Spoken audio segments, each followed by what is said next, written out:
Welcome to another episode of Behind the Scenes at CSI. Today, I am on the rooftop of 1R, which is the Sports Recreation Center, the home of the Dolphins, and I am your host, Nick Durst. I'm joined here today by Professor Alan Benimoff. Professor Alan, introduce everybody to who you are, what you do at the school, and where we are right now. Okay, I am a professor in the Department of Engineering and Environmental Science. I teach geology courses and environmental science courses. Very nice. So we just made our way up here to the roof, many different layers to get up here, a lot of different stairs, so it's not easy to get up here. So where are we today? What are we looking at? Well, we're on the top of roof 1R, where New York State installed this Mesonet Weather Station, and we're looking at the components here. Here's the tower, and on top of that, we have a bunch of different instruments. First, we do have a camera, but the camera is pointed in a certain area, so we have some kind of privacy. You know, it can't just be pointed anywhere, they said. So it doesn't move, but it's over there. And on top of this, we have a weather vane, you'll see up there, that detects the wind speed and wind direction. And we have a solar, we have something that detects the solar input and so forth from the sun. And as you can see, we have, you know, it's just, everything is there. So what we can do here, we can get the average temperature at 2 meters above the roof and 9 meters above the roof with what you see there. We get the relative humidity at the same time. And if we just go over here, this gives us the rainfall. This here gives us the precipitation and so forth. So what we get is it gets reported in 5-minute intervals. And we used this during Hurricane Ida. We got a great record. We got 8.44 inches of rain during Ida. And worse than that, there was a 5-minute interval where it was raining at the rate of 7.32 inches an hour. Now, it didn't rain for the whole hour, but in that 5-minute interval, the average was 7.32. And altogether, it was 8.44 inches of rain.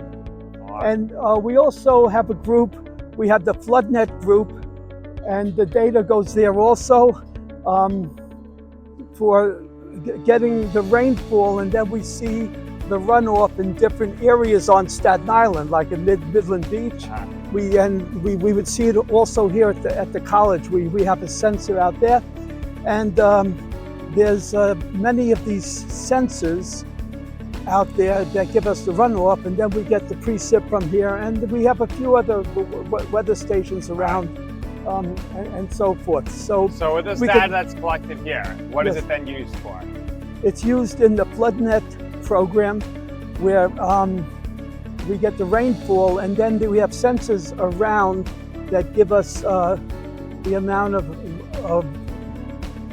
water that's running off, to put it in common terms. Okay, so if you wanted to look at all this data, how does it come to you? You would go to the FloodNet site, and it would give it to you.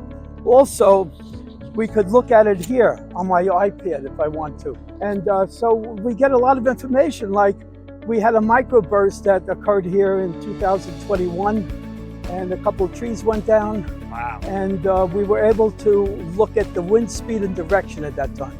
Okay. So it's, and look, it could be used for anybody who wants to study the weather type of data. We actually have here the Mesonet for Richmond County. The state put one in every county, and you're looking at the one for Richmond County, Staten Island, right here at the College of Staten Island. Wow, how about that? How long has this equipment been here? A couple of years. Okay. Yeah, it's been a couple of years. So we have the data. So actually, in some studies, we went back and we looked at the archives to study wind and so forth here at the campus. Very good. So all this is connected here, and it runs down to the equipment room. Yes. Now we also have a second way of getting the wind speed. We have a sonic type of way of getting it, and it's incorporated in some of these instruments here. Okay, yeah, we see that. That was just spinning. Yeah. This big radiometrics box. Yes. Yeah. So we have all the electronics here, and you see all the cables and conduits that connect everything. Excellent. So up here, just to recap, yes, we're tracking wind and rainfall. Yes. Correct. And also we get the solar radiation. We can get the snow depth if we have snow as well. So we have that. And so we get the wind speed two ways. One way is with the vane up there, and the other way is a sonic way of getting it. So we have both. And again, we get the liquid, we get the rainfall, which is very important, and the air temperature. So with these metrics, this data that comes in, what does the state do with that? Is this how they're able to track to see how much rainfall windfall is the whole idea here is the state of New York set this up for the weather, so they could then issue alerts if it gets bad or something. So if there's going to be a severe weather alert that's sent out, let's say to somebody's phone in style, that's basically going to come based on the metrics they're gathering here? Yes, it would be used. There are 126 of these stations in the state of New York, and we have one. For style. So they have a big picture. Okay, excellent. And it's used in research. We have the FloodNet group on here, and we can then get the rainfall and then the runoff and so forth. Okay, so like I said, wasn't an easy trip to make our way up here. Very, very different levels and many stairs and railings to get up here. So it takes a lot to get up here. So obviously this equipment is very well protected. Oh yes. What do you remember about the installation process of this? Because I can't imagine it was easy. Did they use cranes to get everything up? Yeah, I believe so. I wasn't here at the time of this, but I was working with the planners on this. Right. And so forth. Okay. And it's good to have this. It's operated and maintained by the state of New York, Albany, by the state University of New York at Albany, and they take care of everything. And then we get to use the data. Absolutely. Okay, so a lot of equipment here. So let's go take a look at the equipment room and see how that all runs up here.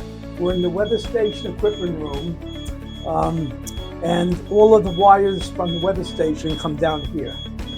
And then they go on the network and everything, so we can then look at the data. So a very important room. Everything kind of runs through here. Yes, it's run by the state of New York, Albany.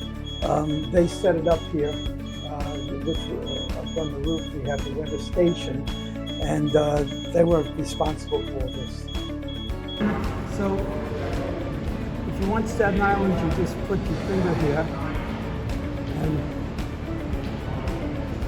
here it is. So here's what the camera is seeing now in real time. And then the real good information, you view the videogram, and you see? Yep.